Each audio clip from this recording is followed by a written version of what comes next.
Suruhanjaya Pencegahan Rasuah Malaysia SPRM menumpaskan sindiket penyeludupan tayar menerusi serbuan obskrip di 23 lokasi berasingan di Lembah Kelang, Pulau Pinang dan Johor hari ini. Menurut sumber, SPRM turut membekukan sejumlah akaun persendirian serta syarikat bernilai 70 juta ringgit yang turut disyaki terbabit kegiatan-kegiatan pemalsuan dokumen import dan ekspor mengakibatkan kerugian cukai mencecah 350 juta ringgit kepada negara sejak tahun 2020.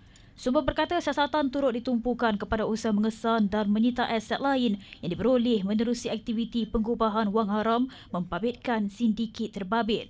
Katanya siasatan membabitkan syarikat pengimport tayar berkenaan dan pegawai JKDM sendiri yang disyaki terbabit. Difahamkan rampasan turut membabitkan tayar terpakai yang tidak menepati piawaian dikhawatiri boleh menjejaskan keselamatan pengguna dan hanya menunggu masa berlalu kecelakaan ibarat bom jangka. Sementara itu, Pengarah Kanan Bahagian Operasi Khas SPRM, Datuk Muhammad Zamri Zainul Abidin mengesahkan serbuan itu.